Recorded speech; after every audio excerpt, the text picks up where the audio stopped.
العلم هو النور الهادي والمفتاح لكل الخير من يريد الله به خيرا.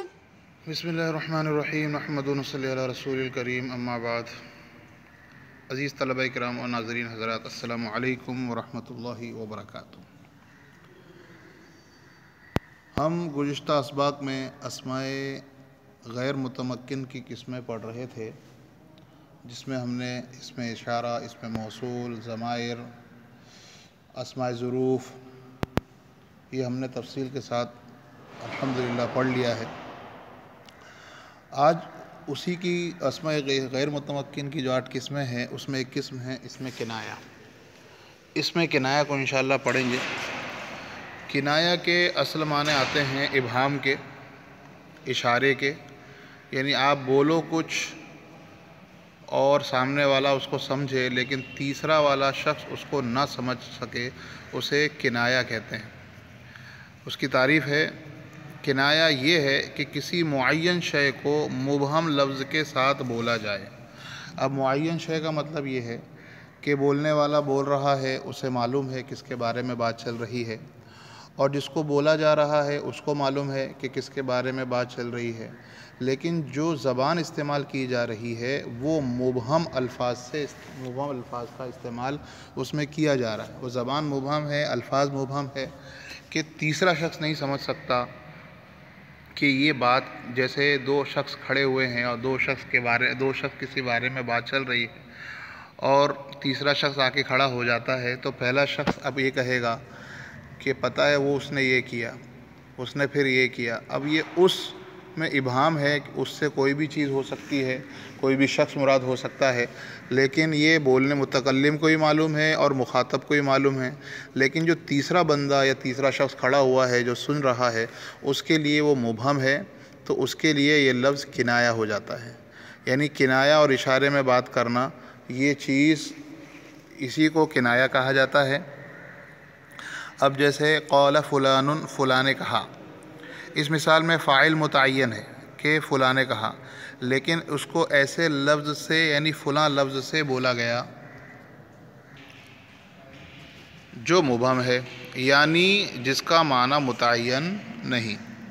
اب اسماء کنایات عربی میں جو استعمال ہوتے ہیں وہ 4 ہیں. کم یعنی کتنا، کذا یعنی اتنا، نمبر 3 پہ ہے کیتا، اور نمبر 4 پہ ہے زیتا. کم، کتنا، کذا، اتنا، کیتا، ایسا، زیتا، ایسا. اب یہاں پر آپ دیکھ سکتے ہیں کم اور کذا مبہم عدد کے لیے آتا ہے.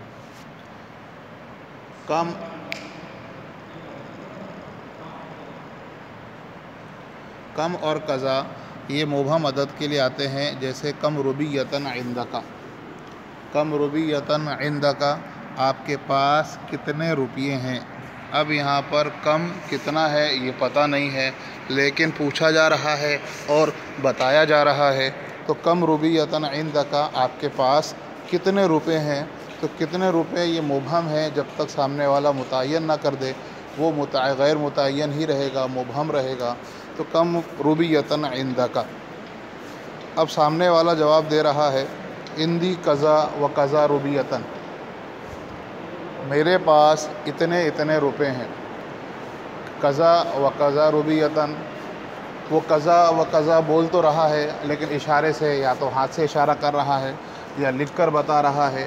تو کذا اور کذا سننے کے اعتبار سے مبہم ہے کہ معنی متعین نہیں ہے. اس کی تعین کے لیے ایک معین کرنے والا ضروری ہے، چاہے وہ لفظ الفاظ میں ہو یا پھر وہ الفاظ میں نہ ہو تو لکھ کر ہو یا کسی اور طریقے سے ہو.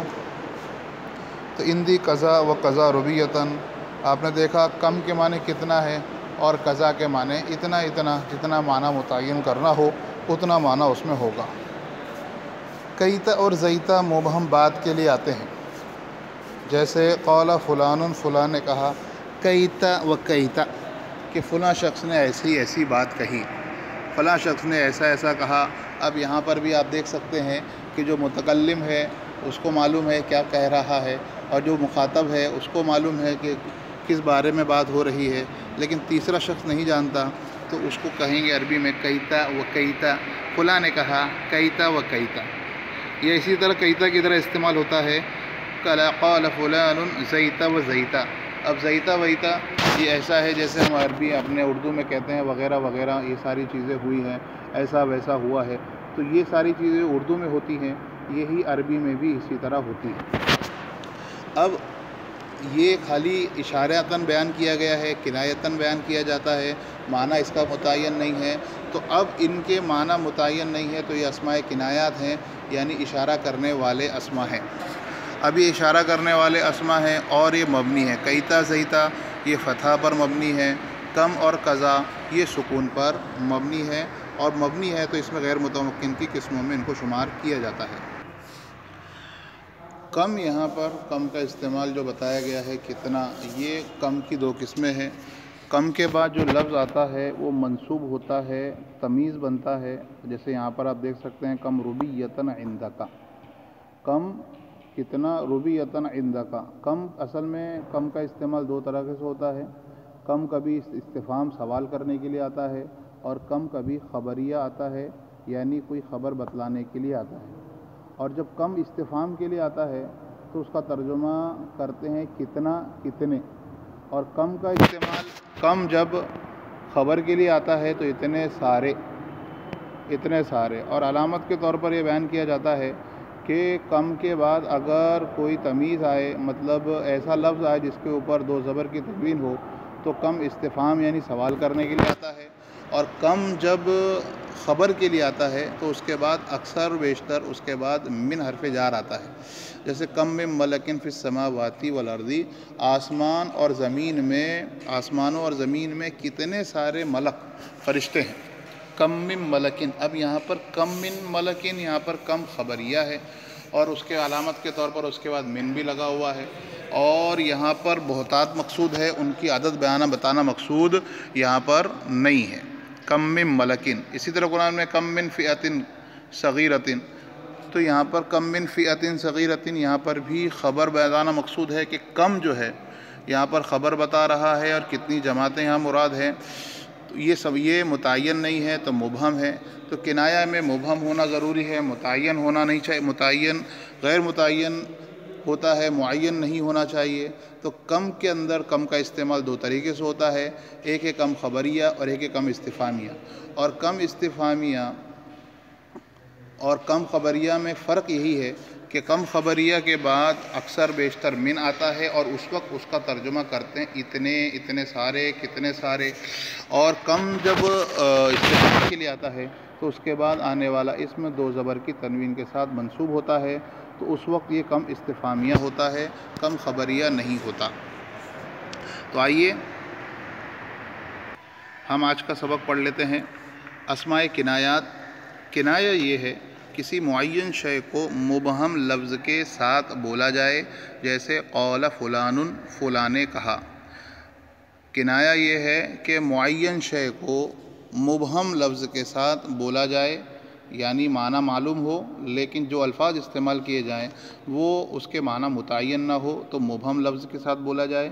جیسے قال فلان، فلاں نے کہا. اس مثال میں فاعل متعین ہے، لیکن اس کو لفظ فلاں سے بولا گیا جو مبہم ہے. یعنی مبہم اسی کو کہتے ہیں جس کا وہ معنی متعین نہ ہو. اب عربی میں جو اسماء کنایات استعمال ہوتے ہیں وہ چار ہیں. اسماء کنایات چار ہیں. کم، کتنا یہ استفہام ہے. دو قضا، اتنا. تین کیتا معنی ایسا. چار زیتا معنی ایسا. اس کو کیتا کیتا دو مرتبہ استعمال کریں گے، ایسا اسی بات ہوئی. اور زیتا زیتا بھی دو مرتبہ استعمال کریں گے، جیسا کہ مثال میں آپ نے پڑھ لیا. کم اور قضا مبہم عدد کے لیے آتے ہیں، عدد بیان کرنے کے لیے، یعنی کتنا اور اتنی بات. جیسے دکان پہ کوئی خریدنے کے لیے گیا، یہ چیز کتنے کی ہے تو وہ کہے گا کم کتنے کی ہے، تو جواب میں وہ کہے گا قضا و قضا، اتنے کی، ہاتھ سے اشارہ کر دے یا لکھ کے بتا دے. تو عدد بتلانے کے لیے آتا ہے. جیسے کم ربیتن عندک، آپ کے پاس کتنے روپے ہیں. عندی قضا و قضا ربیتن، اب سامنے والے نے جواب دیا کہ میرے پاس قضا و قضا اتنے پیسے ہیں، اتنے روپے ہیں. قیتا اور زیتا یہ مبہم بات کے لیے آتے ہیں. وہ عدد کے لیے کم اور قضا تھا تو قیتا زیتا مبہم بات کے لیے ہے. جیسے قال فلان قیتا و قیتا یا قال فلان زیتا و زیتا، ترجمہ ہوگا فلاں شخص نے ایسا ایسا کہا، ایسی ایسی بات کہی. امید کرتے ہیں آپ کو یہ آسان سا سبق سمجھ میں آیا ہوگا. انشاءاللہ ملتے ہیں آئندہ سبق میں. السلام علیکم ورحمۃ اللہ وبرکاتہ. السلام عليكم. لا تنسوا الإعجاب بالفيديو والاشتراك في القناة تشجيعا لنا لنستمر بنشر المزيد إن شاء الله.